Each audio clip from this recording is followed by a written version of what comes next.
Hello guys, मैं पूजा e learning with Durgesh में आपका स्वागत करती हूँ। जैसा कि हम वर्ब पढ़ रहे थे तो आज उसी चैप्टर को कंटिन्यू करने वाले हैं।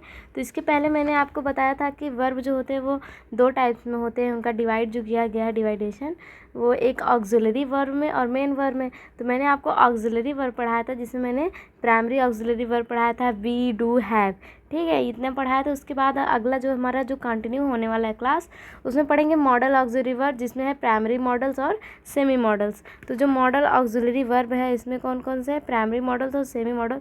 तो पहले हम बात करते हैं सेमी मॉडल्स की, क्योंकि प्राइमरी मॉडल की बात हम बाद में करेंगे। ये सेमी मॉडल्स होते क्या हैं, सेमी मॉडल्स इसलिए इनको कहा गया क्योंकि ये दोनों जो हैं प्राइमरी मॉडल और सेमी मॉडल्स दोनों मूड और एटीट्यूड पर ही डिपेंड करते हैं। दोनों क्या करते हैं, मूड और एटीट्यूड जैसे होते हैं।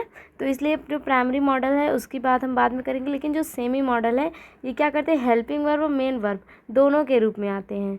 मेन वर्ब और हेल्पिंग वर्ब दोनों के रूप में आते हैं। इसलिए पहले आज हम बात करते हैं सेमी मॉडल्स की, उसके बाद हम पढ़ेंगे प्राइमरी मॉडल्स। तो स्टार्ट करते हैं सेमी मॉडल्स को।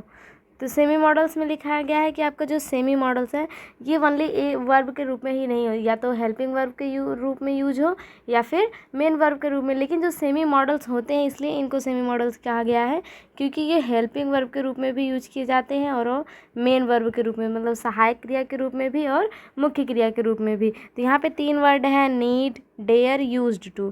तो पहले हम बात करते हैं नीड। नीड हम जनरली हम लोग जानते हैं जो नीड होती है वो क्या, आवश्यकता, आवश्यकता के रूप में जानी जाती है, जिसको हम कहते हैं नीड, आवश्यकता है। तो इसका एक अर्थ निकलता है, जैसे कि यहाँ पे दिया गया है नीड हेल्पिंग वर्ब है और इसका मेन वर्ब, दोनों में इसका क्या होता है, आवश्यकता होती है। नीड को आवश्यकता के लिए डिनोट किया जाता है। तो हम कब पहचानेंगे कि कब ये हेल्पिंग वर्ब के रूप में कार्य करेगा और कब मेन वर्ब के रूप में कार्य करेगा। तो जब भी हेल्पिंग वर्ब के रूप में अगर नीड हमको हेल्पिंग वर्ब के रूप में पहचानना हो, तो नीड के बाद अगर नॉट आए, नीड के बाद क्या है, नॉट आए, तो ये हमेशा हेल्पिंग वर्ब के रूप में कार्य करेगा। और अगर मेन वर्ब अगर रहेगा तो ये क्या करेगा, ओनली नीड रहेगा, अलोन रहेगा, नीड के साथ नॉट नहीं रहेगा, कोई भी नहीं रहेगा।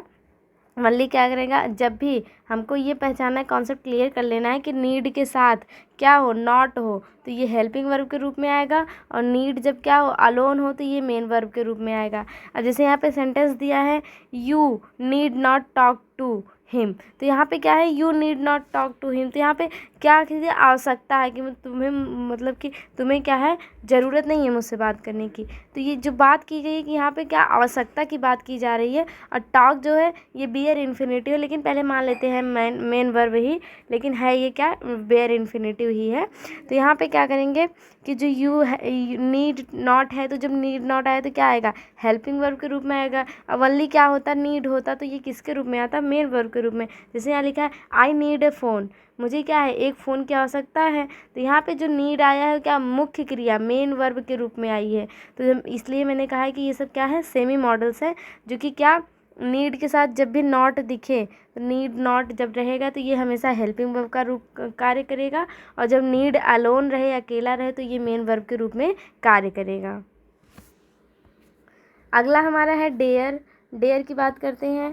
तो डेयर में मैंने बताया था कि डेयर कब हेल्पिंग वर्ब होगा और कब मेन वर्ब। जैसे अभी इसके पहले मैंने आपको बताया कि नीड जो है काम करता है, सेम वैसे ही क्या होता है, डेयर का भी कार्य होता है, सेम वैसे ही इसका कार्य होता है। जैसे डेयर हम का मतलब क्या होता है, साहस, साहस होता है। तो जो साहस होता है इस क्या करेंगे, कैसे पहचानेंगे कब ये हेल्पिंग वर्ब है और कब मेन वर्ब है। तो इसका भी यही है कि जब क्या हो, डेयर के साथ नॉट हो, तो ये क्या कार्य करता है, हेल्पिंग वर्ब के रूप में कार्य करता है। लेकिन अगर डेयर अलोन हो तो ये क्या करता है, मेन वर्ब के रूप में कार्य करता है। और क्या करता है, पॉजिटिव कार्य करता है। ये तो सेंटेंस निगेटिव है इसलिए ये निगेटिव कार्य कर रहा है, नहीं तो ये क्या कहते हैं, ये पॉजिटिव सेंस में आता है और ये निगेटिव सेंस में आता है।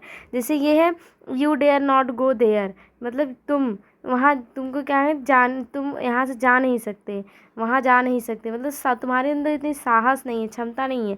तो जो डेयर नॉट है ये क्या है, डेयर के साथ जब नॉट दिखा तो ये हमारा कब कार्य करेगा, ये हेल्पिंग वर्ब के रूप में कार्य कर रहा है, मुख्य क्रिया के रूप में कार्य कर रहा है। सहायक क्रिया के रूप में कार्य कर रहा है। गो जो कि क्रिया है जाना, लेकिन जो डेयर नॉट मतलब साहस की बात की जा रही है, एक अलग सी मीनिंग दे रही है। जब अलग सी मीनिंग देगी तो क्या करेंगे, यहाँ पे जो नॉट लगा है तो ये हमारा क्या होगा, हेल्पिंग वर्ब होगा। तो यहाँ पे जो सेंटेंस है, you dare not go there. Okay, अगला जैसे है इसमें डेयर है साहस, ये क्या करता है, पॉजिटिव दर्शाता है, और ये क्या दर्शाता है, निगेटिव। लेकिन यहाँ पे ये सेंटेंस निगेटिव होने की वजह से ये हमको निगेटिव दर्शा रहा है। जैसे she does not know, she does not dare to call me at night. तो यहाँ पे क्या है, ये डज नॉट दिया है, यहाँ पे डेयर है जो कि क्या है, मेन वर्ब है, मुख्य क्रिया है। क्यों, क्योंकि यहाँ पे जो दिया है डेयर साहस, यहाँ पे एक अलग मीनिंग दे रही है कि वो मुझे क्या है, उसे क्या है, उसे साहस नहीं है मुझे रात को कॉल करने की। तो ये क्या है, एक तरह से ये पॉजिटिव थिंकिंग दे रहा है, लेकिन है क्या, ये सेंटेंस हमारा नेगेटिव है, इस तरह से ये निगेटिव दिख रहा है। तो जैसे हमारा नीड था, अगर नीड के साथ नॉट लगता था तो हमारा क्या होता था, हेल्पिंग वर्ब होता था, और नीड अलोन रहता था तो मेन वर्ब। वैसे डेयर है, डेयर के साथ नॉट लगेगा तो ये हमारा हेल्पिंग वर्ब हो जाएगा, और अगर डेयर के साथ कोई भी नहीं रहेगा, अलोन रहेगा, तो क्या हो जाएगा, मेन वर्ब हो जाएगा। बढ़ते हैं नेक्स्ट सेंटेंस की तरफ, नेक्स्ट टॉपिक की तरफ, जिसमें हमारा कौन सा है, यूज्ड टू। इससे एग्ज़ाम में बहुत सारे क्वेश्चन पूछे जाते हैं फ्रिक्वेंटली, और बहुत सारे एग्ज़ाम में क्वेश्चन आए हुए भी हैं इससे रिलेटेड, तो आप लोग इसको अच्छे से याद कर लीजिएगा। यहाँ पे लिखा है कि हेल्पिंग वर्ब यूज्ड टू के साथ क्या हो, हमेशा ये हमेशा एडिक्शन, लत को दर्शाता है, लत को दर्शाता है। ये देखिए लिखा है एडिक्शन, लत को दर्शाता है। यहाँ यूज्ड टू क्या हेल्पिंग रूप में आएगा, और कब क्या आएगा, मेन वर्ब में आएगा। तो ये आप देख सकते हैं कि जब भी क्या हो, हेल्पिंग वर्ब हो, उसके साथ क्या हो, मेन वर्ब हो, हेल्पिंग वर्ब के साथ मेन वर्ब हो, और क्या हो, पास्ट हैबिट हो। ये हमेशा याद रखिएगा, क्या हो, पास्ट हैबिट हो। तो क्या करते हैं, इसका साथ हेल्पिंग वर्ब के रूप में इसका कार्य करेगा। लेकिन जब यूज्ड टू के साथ क्या हो, बी हो, उसके बाद यूज्ड टू हो, तो ये क्या होते हैं, एडजेक्टिव होते हैं। जैसे नाउन भी आ जाता है, प्रोनाउन भी आ जाता है, जिरंड भी आ जाता है। 3 केसेस में ये आते हैं, नाउन, प्रोनाउन और जिरंड। जिरंड मतलब ये होता है कि वर्ब के फर्स्ट फॉर्म में आईएनजी, इसको बोलते हैं जिरंड। तो इसमें ये दिया गया है कि जब भी क्या हो, यूज्ड टू हो, यूज्ड टू के साथ हम क्या करेंगे, हेल्पिंग वर्ब हो, उसके बाद क्या हो, मेन वर्ब हो, और वो हैबिट क्या हो, पास्ट इवेंट हो, कोई भी पास्ट इवेंट हो, पास्ट हैबिट हो, तो वो यूज्ड टू हेल्पिंग वर्ब के रूप में काम करेंगे। तो ये क्या हो जाएगा, हेल्पिंग रूप। लेकिन अगर वही यूज्ड टू हम क्या करेंगे, बी के साथ यूज करेंगे, बी उसके पास क्या है, बाद आए यूज्ड टू, ये एडजेक्टिव के रूप में आते हैं। जैसे इसके साथ नाउन, यही तीन कॉन्सेप्ट होते हैं, नाउन, प्रोनाउन और gerund. Gerund verb first ING. Okay, तो जैसे यहाँ पे लिखा है आई यूज टू स्मोक, क्या, तो आई यूज्ड टू स्मोक, और यहाँ लिखा है I am use to smoke. तो यहाँ पे ये लिखा गया है कि आई यूज टू स्मोक, तो इसका मतलब ये है कि ये पास्ट की बात कर रहा है कि मैं स्मोक करता था, मैं स्मोक करता था, या उसका लत था। ये क्या है, हेल्पिंग वर्ब के रूप में कार्य करेगा, क्योंकि यहाँ पे क्या है, I used to helping verb, फिर मुख्य क्रिया वर्ब का फर्स्ट है जो कि पास्ट इवेंट है, कि मैं स्मोक करता था, ये क्या है, पास्ट इवेंट है।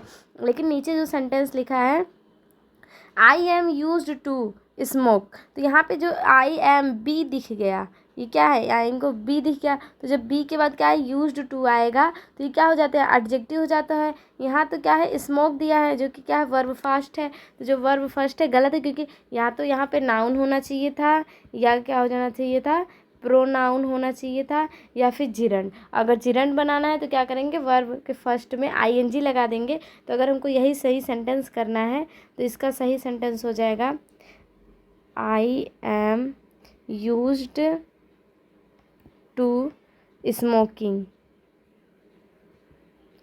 जो कि क्या आएगा, हमारा प्रेजेंट टेंस में आ जाएगा, जो कि पास्ट, ये तो पास्ट को डिनोट करता था, और ये क्या, प्रेजेंट को डिनोट करता था, इसलिए यहाँ पे गलत माना जा रहा था। लेकिन अब जाके ये हमारा सेंटेंस पूरी तरीके से सही है, क्योंकि जब भी बी रहे, क्या हो, कॉन्सेप्ट यूज्ड टू के कॉन्सेप्ट में बी रहे, उसके बाद यूज्ड टू है, तो ये आई एम दे दिया है, ये बी है, उसके साथ यूज्ड टू है, तो हम क्या करेंगे, एडजेक्टिव लगाएंगे, जो कि क्या होगा, नाउन हो या प्रोनाउन हो या तो जिरेंड हो। अब जैसे यहाँ पे है dancing is my favourite hobby, तो यहाँ पे क्या है, डांसिंग इज, तो ये क्या है, हमारा सब्जेक्ट है, लेकिन क्या है, डांसिंग, आईएनजी, डांस में क्या लगा है, वर्ब फर्स्ट डांस हो गया, आईएनजी लगा के क्या बन गया, जिरंड बन गया, जो कि पूरी तरीके से सही है।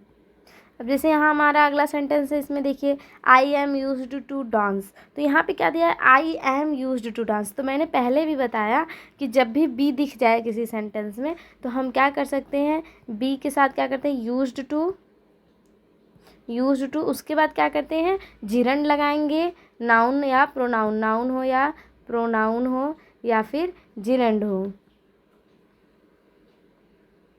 जिरंड हो। तो क्या करते हैं, जिरंड हम कैसे बनाते हैं, वर्ब के फर्स्ट फॉर्म में आईएनजी ऐड करके हम अपना जिरंड बनाते हैं। तो ये क्या हो जाएगा, I am use to dance पूरी तरीके से गलत होगा, जो हमारा सही सेंटेंस हो जाएगा I am use to dancing, ये हो जाएगा हमारा करेक्ट। ओके, अगला है I am use to the traffic of Jaipur. तो यहाँ पे क्या दिया गया है, आई एम, जो कि क्या है, हमारा बी दर्शा रहा है। तो बी के बाद क्या आया, यूज्ड टू, यहाँ तक तो सही है। द ट्रैफिक ऑफ जयपुर, तो द ट्रैफिक क्या है, ये हमारा नाउन है। मैंने अभी पहले आपको बताया कि बी आए उसके बाद क्या है, यूज्ड टू आए, तो उसके बाद नाउन आए या प्रोनाउन आए या जिरंड, ये तीनों कॉन्सेप्ट इसके अंदर आते हैं। तो नाउन आए या प्रोनाउन आए या फिर जिरंड। तो यहाँ पे क्या है, ट्रैफिक ऑफ जयपुर, जो कि पूरी तरीके से सही है। सो गाइज, आज का क्लास यहीं तक, कल हम पढ़ेंगे प्राइमरी मॉडल्स। तब तक के लिए जय हिंद, जय भारत।